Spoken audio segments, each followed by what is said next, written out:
El prólogo de Ori, 16 de febrero. Los 12 santos mártires en tiempos del emperador Diocleciano. El primero de ellos, Panfilio, hombre culto y de la nobleza, fue presbítero de la iglesia de Cesarea de Palestina. Corrigió los errores de los distintos transcriptores del texto del Nuevo Testamento. Transcribió este libro de la salvación y lo repartió a todos aquellos que lo querían. El segundo fue el diácono Valentino, anciano pero lleno de sabiduría. Fue un excelente conocedor de las Sagradas Escrituras y las sabía casi de memoria. El tercero fue Pablo, hombre honorable y distinguido, quien una vez fue echado al fuego en nombre de Cristo. Junto a ellos había 5 hermanos más, hermanos en la carne y en el espíritu, nacidos en Egipto, que regresaban a su patria luego de haber terminado su forzado trabajo en la mina de silicio. En la puerta de la ciudad de Cesarea declararon que eran cristianos, por lo que fueron presentados ante la corte. Ante la pregunta ¿cómo se llaman?, respondieron: hemos descartado los nombres paganos que nuestra madre nos dio, pero nos llamamos Elías, Isaías, Jeremías, Samuel y Daniel. Ante la pregunta ¿de dónde vienen?, contestaron: de la Jerusalén de lo alto. Todos fueron decapitados junto a un joven, Porfirio, quien buscaba sus restos para enterrarlos y quien fue quemado vivo en el fuego, como así también Seleucus, anteriormente un oficial que se había acercado a los mártires, besándolos antes que la espada cortara sus cabezas. También el anciano Teodulo, el servidor del juez romano, quien besó a uno de los mártires durante el funeral. Y finalmente Julián, quien elogiaba los restos de los mártires y los besaba. Así dieron poco a cambio de mucho, lo barato a cambio de lo precioso, lo mortal a cambio de la inmortalidad, y partieron a la morada del Señor en el año 308. San Marutas fue obispo de la ciudad de Tagrit, en Mesopotamia. Fue famoso por su fe y bondad. Marutas calmó la ira del emperador persiano Yezdejerdo contra los cristianos. Le suplicó poder tener las reliquias de los 400 mártires en Persia y fundó una ciudad, Martirópolis, donde colocó estas santas reliquias. En esta ciudad terminó su camino terrenal en el año 422 y partió a la eterna morada del Señor. El mártir San Román era un simple e iletrado campesino de Carpenesia.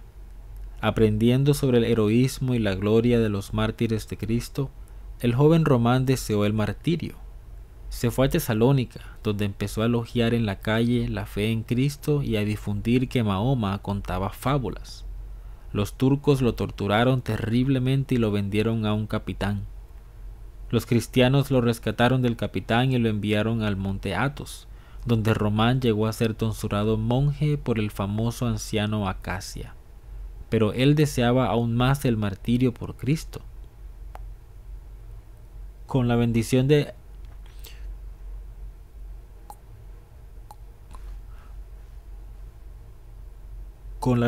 anciano, se fue a Constantinopla, fingió ser loco y empezó a andar con un perro a través de las calles turcas.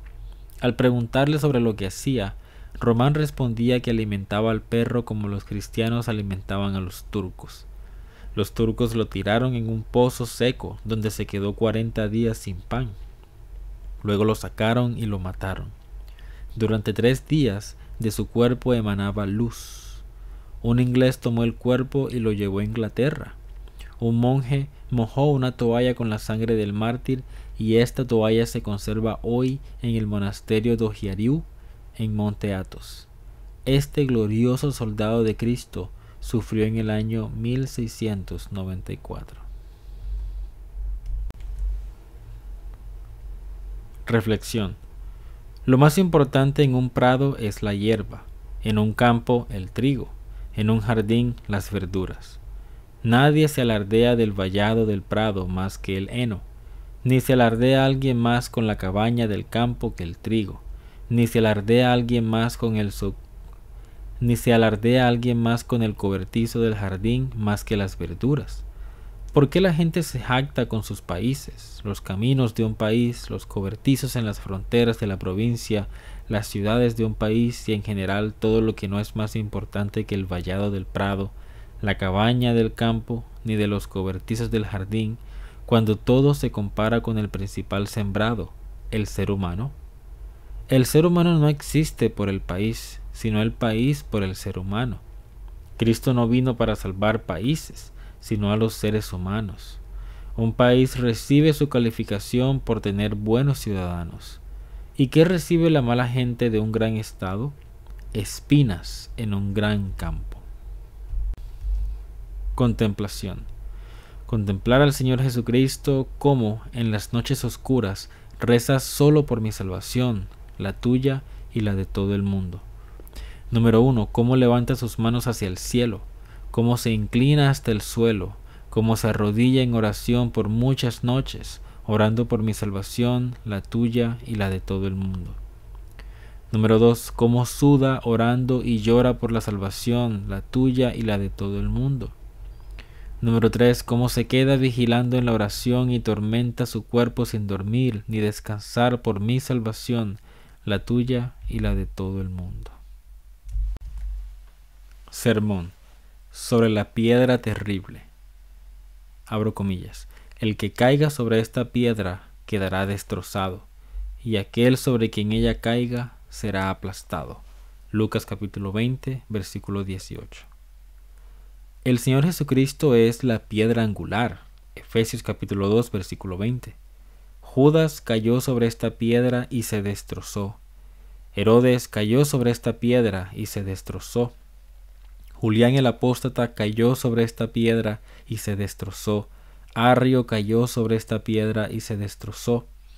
Aquellos que rechazaron a Cristo y se burlaron de él, cayeron sobre esta piedra y se destrozaron como las ollas de arcilla del alfarero. Esta piedra cayó sobre Sodoma y Gomorra, y ambas ciudades fueron destruidas. Esta piedra cayó sobre Egipto, y en Egipto fue destruido. Esta piedra cayó sobre Jerusalén, y Jerusalén fue destruida.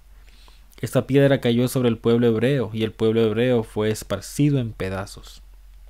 Esta piedra caerá sobre muchas generaciones de pecadores y muchos reinos, y estas generaciones de pecadores y estos reinos serán reducidos a polvo y cenizas.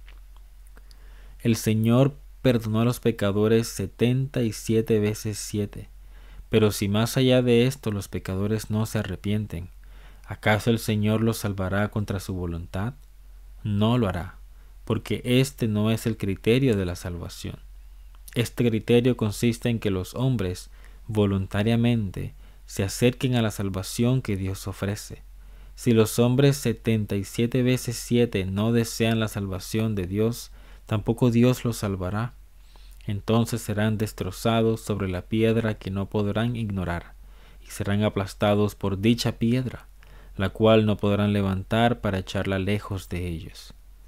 ¿Es posible decir que Dios no es misericordioso si salvó en la cruz al arrepentido ladrón de la derecha?